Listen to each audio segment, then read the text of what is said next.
Até horrorosa, né? Tudo bem que o Inter vai ter 3 jogos em casa depois, mas... Algo pior que perder, Chico. Tomar 3 ou 4-0. Isso sim. Aí tu nem joga mais no Beira-Rio. Eu não acho, a derrota não é desastrosa porque, pelo que o Meneghetti disse ontem, eu acho até que o Inter conta com a derrota no jogo de hoje. Mas tem porque que o Inter contar. tem 3 jogos em casa e mais o Figueirense fora. O Inter precisa de 9 ou 10 pontos. Tem que ganhar suas 3 em casa e empatar uma fora. Grande diferença. Antes do jogo, o empate é maravilhoso. Claro que o Inter não tem que entrar pensando em empatar, mas o empate é um baita resultado. E é no que eu confio. O Inter segure o São Paulo. Eu estou confiante. Acho que, ao contrário do meu companheiro aqui, eu expliquei bem direitinho e é fácil de entender. Não, tanto atenção. é fácil de entender que nós estamos discordando da tua opinião. É fácil de entender por que eu acho que o Internacional pode surpreender o São Paulo. E estou confiando nisso. Estou confiando em ver um time que, claro, vai se defender, mas vai sair em velocidade. Para isso, eu gostaria, vou repetir, de ter o Taiberson ao lado do Nilmar. Não... Cara, tu nunca viu o Taiberson jogar? Ele é canhoto ou destro? O Baldasso? Tu nunca viu, nem eu, nem tu, nem ninguém viu o Taiberson Apostar num garoto na reta final do Brasileiro que a gente nunca viu. Por que o Abel não pode surpreender o adversário com uma jogada assim? Assim, Ribeiro, tu tá confiante, mas tu gostaria disso. Depois o Abel não faz isso. Toma 3-0. Ah, pois é, mas não botou o Jorginho. Só que volta a dizer amanhã que ele não tomou 3 porque não botou o Taiberson. Tu nunca viu jogar na tua vida. Primeiro que o Inter não vai tomar 3-0.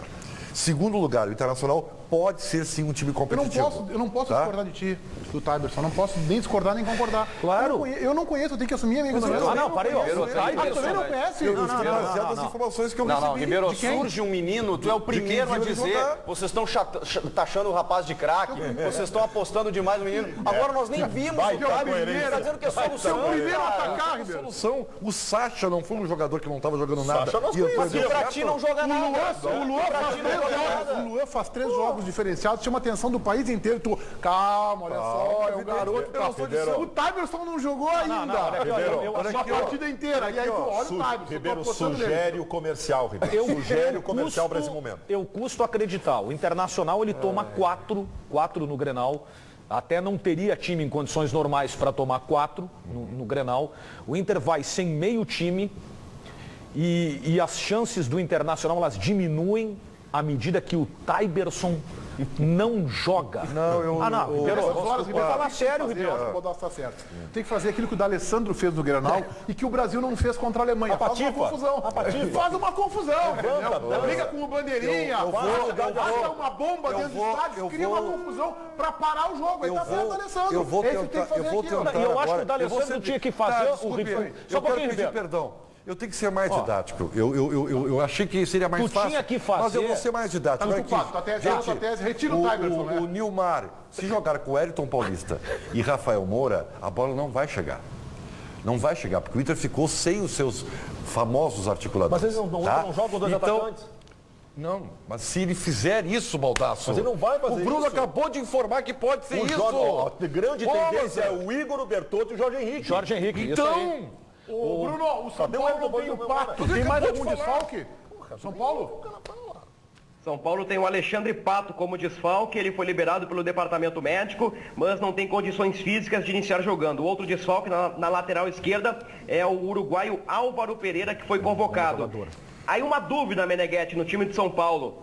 A tendência é que o Michel Bastos saia do meio e vá para a lateral esquerda, com o Luiz Fabiano entrando no ataque. Mas existe uma outra possibilidade, com um time um pouco mais fechado, com o Reinaldo, que é da posição na esquerda, Michel Bastos segue no meio ao lado do Kaká e do Ganso, aí o Luiz Fabiano ficaria no banco de reservas, mas a imprensa paulista noticia que o técnico Muricy Ramalho deve escalar o quarteto fantástico com Kaká, Ganso, Luiz Fabiano e Allan Kardec. E eu respondo a pergunta do Fabiano Baldasso, o Tyberson é canhoto. Um abraço. Grande abraço. Só tem um detalhe desse jogo, tá? Se o Michel jogar na lateral esquerda, vantagem, uma superioridade imensa para o São Paulo. O Michel Bastos não tem que jogar no meio, tem que jogar na lateral, em cima do lateral direito do Inter. Tem um detalhe, o Fabiano fez toda uma comparação dos dois times do momento, inclusive. Tem um outro dado que não foi aí para essa tua síntese. Muricy contra Abel, né? Nós temos um técnico que está no momento consolidado, afirmado, e o outro que é um bom treinador de futebol, eu acho, ao contrário do Baldasso, acho ele um bom treinador, mas acho que está oscilando aí, está tendo uma dificuldade, especialmente nesse segundo semestre. A diferença é o seguinte, Meneghetti, começou o campeonato, nós apontávamos o Inter como candidato ao título, E o São Paulo ser candidato muito mais pela biografia do que o time que ele tinha na temporada. O que nós estamos vendo é a diferença que ela justifica. O São Paulo em crescimento e o Internacional caindo na competição. Não é só pelo treinador, né? O São Paulo trouxe o Kaká, o Michel Bastos entrou muito bem no time, o Allan Kardec, que veio do Palmeiras, encaixou. Está sem o Pato e ainda assim é um timaço o São Paulo. Muito bem organizado. E o Pato cresceu, né, no São Paulo? Cresceu. Mas com bons jogadores, né? Bons jogadores, mas muito bem organizado. A mecânica de jogo do São Paulo, que nós vimos aqui, para não citar os outros jogos. Concorda que é mais fácil com esse time, né? Não, com o Kaká, com o Allan Kardec, Michel Bastos, mas com Arangues, Alex e D'Alessandro também é bem fácil. Sim, e por isso... Por isso que não deu certo, porque não tem quem organize. Não, por isso o Inter se sustentou muito tempo, eu concordo contigo. Sim, se sustentou por conta da qualidade, só pela qualidade técnica dos jogadores. A organização nunca teve. O Inter foi um time de soluções individuais o ano todo. Não, o Baldasso, só tem um detalhe, o Internacional... Estão subestimando o Internacional. Tá bem? Não, tudo bem. Como discurso demagógico, isso é lindo. Estão subestimando. O Inter, pelo seu tamanho, pode ganhar do São Paulo, só por causa disso. Tá bem, essa tese eu concordo. Eu tô mesmo.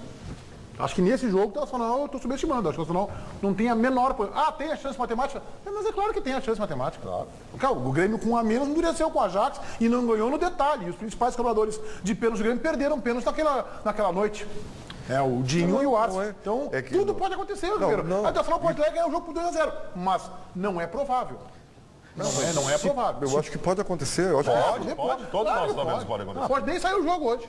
Tudo pode. Pode ser um helicóptero no meio do campo. Só chover lá, quebrar essa seca aí. Jogo da grade da TV. Aliás, seria bom ver São Paulo, né? Bom, inclusive, para todo o país. Paloma.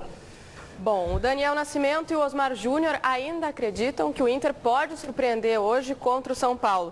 Já o Cristiano Vaz está pedindo por um milagre diante dos desfalques que o Inter vai ter hoje à noite. E o Alexandre Costa disse que só espera não tomar mais que 3, Meneghete. Eu quero dizer o seguinte, que eu acho que o Internacional, assim como eu acho que o Internacional tem muita dificuldade hoje, eu acho que em termos de vaga pela Libertadores, é claro que a derrota complica, eu acho que o Inter está no páreo ainda. Discutimos aqui o Chico semana passada sobre o Grêmio, que eu dizia que o Grêmio está no páreo, o Chico dizia que não. O Grêmio está mais no páreo ainda, mas o Inter também está no páreo. Especialmente isso eu não estou retirando. Agora, o jogo de hoje eu acho muito complicado. Especialmente pelos 3 jogos em casa. Que Goiás, Palmeiras e Atlético Mineiro. O Gonçalo tem uma informação importante sobre G4 ou G5. A CBF se posicionou e a informação é relevante para a dupla Grenal. Gonçalo. Nota oficial no site da CBF, Meneghete, ela explica como funciona essa situação do campeão da Copa do Brasil e do G5 do Campeonato Brasileiro. O campeão da Copa do Brasil, independente do resultado dele no Campeonato Brasileiro, ele está na Libertadores como campeão da Copa do Brasil, a vaga que é destinada ao campeão dessa competição. Por exemplo, se o Cruzeiro for campeão da Copa do Brasil e também brasileiro, ele entra como campeão da Copa do Brasil e as outras 4 melhores equipes do campeonato vão para a Libertadores. E aí se forma o G5 da competição. Se o Galo for campeão e ficar em 5º, por exemplo, apenas o G4 vai para a próxima competição sul-americana. Portanto, só tem uma chance de não virar G5. A partir desse comunicado da CBF, que é de o Atlético Mineiro não ficar entre os 5 primeiros. Perfeito. O que me fala ter a seguinte leitura, entre esses 7 candidatos a Libertadores ano que vem. Cruzeiro, São Paulo, Grêmio, Atlético, Corinthians, Inter e Fluminense. Cruzeiro e São Paulo eu coloco como garantidos. Acho que o Atlético entra por um ou pelo outro. Acho que até que entra pelo Campeonato Brasileiro. Pode falar na sequência. Então teria, 2 vagas. 2 vagas. Para 4 equipes. Grêmio, Corinthians, Inter e Fluminense. 2 vagas. Não é uma vaga, 2. 2? Claro. Eu tô considerando Cruzeiro, São Paulo e Atlético classificados. Tá, perfeito. Eles seriam 2 vagas para 4 equipes. Grêmio, Inter, Corinthians e também o Fluminense. Ontem eu estava muito preocupado porque a notícia de ontem era alarmante. Por quê? Como não tinha uma nota esclarecedora, os comentários diziam que essa vaga seria da Copa do Brasil, se fosse o Cruzeiro, terceiro colocado do brasileiro. E aí poderia dar, porque o Atlético, indo para o G4 também, abriria a 3ª vaga da Copa do Brasil, que caso é o Flamengo. Tá?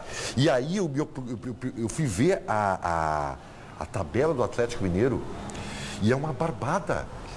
Figueirense, Flamengo em casa, só tem o Inter fora, depois Curitiba em casa e o Botafogo fora. Eu fico imaginando, sim, o Flamengo vai ficar dependendo do Atlético Mineiro, vai jogar contra o Atlético Mineiro em casa, vai perder de 5-0, né? vai perder de 5-0 para o Atlético Mineiro. Jogo óbvio, né?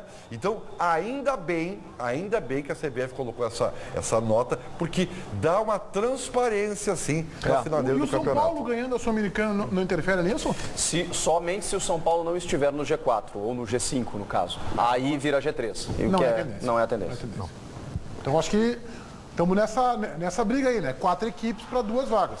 Que o Fluminense, embora tenha 2 pontos a menos que o Inter, que é o sexto, o Fluminense é o 7 com 54, tem uma tabela também interessante. Botafogo em casa, Chapecoense em casa, Sport fora, Corinthians em casa e o Cruzeiro fora já está possivelmente não valendo mais nada. A tabela do Grêmio é complicada, tá? Bem complicada. Bem complicada. Esse jogo contra o Criciúma é terrível.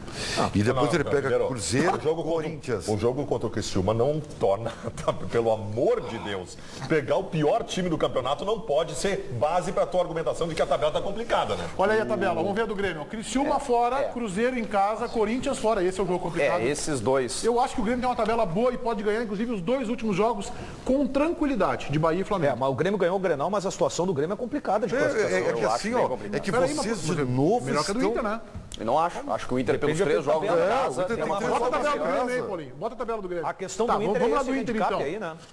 Tudo bem, vocês estão considerando que o Internacional faça 9 pontos contra Goiás, Atlético e Palmeiras. Não, tem a chance, pelo menos, né? Contra o Atlético vai ser um parto, embora esse jogo seja 3 dias antes da finalíssima da Copa do Brasil. Isso aí. Tá bem, então faz 9 pontos. Figueirense fora, mas hoje eu estou considerando derrota. Ao contrário do Ribeiro. Se o Grêmio... Bota no Grêmio aí. Figueirense é a tese do Criciúma, né, gente? Não, gente, só um pouquinho. Tudo bem que o Criciúma tá pior, mas O problema do Grêmio posso considerar a derrota O Grêmio tem 2 jogos complicados só. Cruzeiro e Corinthians? Então o Grêmio tem 9 pontos para fazer. Criciúma, Bahia e Flamengo. Para mim, que eu estou considerando como bem encaminhados. Não estou dizendo que é barbada. E Cruzeiro e Corinthians é um problema. O Grêmio faz 1 ponto contra o Cruzeiro, 10 pontos está classificado. Não, o que eu estou querendo dizer é o seguinte, Meneghete, quando eu digo que a situação do Grêmio é complicada, do Inter é evidente que a do Inter é mais complicada. Igual o Grêmio ganhou o Grenal, mas a situação dos dois é difícil de classificação. Ainda é difícil. É difícil, ela não é fácil. A necessidade ainda é grande. Claro. Mas eu acredito mais no Grêmio, não pela tabela, mas pelo desempenho. Um time que vem em ascensão, momento bem organizado, ao contrário do Inter que se a vantagem do Internacional, segundo a tese do Ribeiro, é que se o Inter tiver mais desfalques nos jogos que restam para o complemento da competição, ele terá mais chance, inclusive, de ganhar o campeonato. Tu cometeu um grande equívoco, tá, Daniel? Tu dissesse que o Inter vai ser em meio time hoje, tu tá errado. O Inter vai ser em 66,6% do seu time. O Inter tem 3 jogadores. O Alessandro, o Alex e o Arangues. 2 estão fora. Então é mais do que meio time. Quando 2 desses não jogaram o Grenal, o Alessandro e o Arangues. Tá, então o Alex e o Nilmar então vão figurar hoje. O Nilmar ano que vem, né? Nilmar, calma, o Nilmar não tá jogando. Mas olha nada. a tabela do Corinthians. Bahia é fora, mas Bahia, pode botar aí, Paulinho, então, sem a tabela do Corinthians, que eu acho que também é uma tabela bem interessante. Bahia fora, tranquilamente dá para fazer 3 pontos. Goiás também fora, que não está disputando nada do campeonato. O Grêmio em casa, é jogo jogado, mas... Esse é jogo que vai ser decisivo, hein? O Fluminense fora pode aí estar jogando por vaga e o Criciúma em casa. Então, o Corinthians tem 9 pontos também garantidíssimos. Bahia, Goiás e Criciúma. O Corinthians ganha os 5 jogos de 1-0, um pênalti em cada jogo. A verdade é o seguinte, né? A gente vai... Vai ter um pênalti em cada jogo. A gente vai até a última... repita algum do Corinthians, não? GPR repitar algum do Corinthians, está bem encaminhado. A gente vai até a última rodada com uma indefinição dos classificados à Libertadores. Isso é bom para o campeonato, mas eu considero num nível de dificuldade, talvez do mesmo nível, né? As possibilidades de Grêmio, Inter, Corinthians e Fluminense de chegar nessa vaga. Mas ainda acho que o Grêmio enfrenta uma tabela mais complicada que a Eu também acho. Esse é o problema da projeção essa. Daqui a pouco a gente estabeleceu na nossa cabeça que o Inter tem 3 jogos em casa que dá para ganhar. Tá bem? É que é tua teoria, né? Vamos combinar que nós estamos esperando do Inter uma sequência que o Inter não teve até agora. De boas atuações, de vitórias seguidas. E oscilou especialmente em casa. É como o Fluminense. O Fluminense, nós semana passada dizemos, olha a tabela do Fluminense. O Curitiba, o Fluminense tem 4 jogos. No primeiro o Fluminense já criou problema. No primeiro ele já não ganhou. Perdeu o Curitiba daqui. 2 times ganharam 5 seguidas no campeonato. Acho que... O Inter ganhou, né? O Inter teve um... Flamengo e Inter. 2 times. Nós estamos todos muito felizes porque a revista britânica 442 divulgou um ranking ontem dos 10 maiores clássicos do mundo. E o Grenal aparece entre eles. Temos aí, Paulinho, os 10. Primeiro, Boca e River Plate, que aliás vão se enfrentar na quinta de semana que vem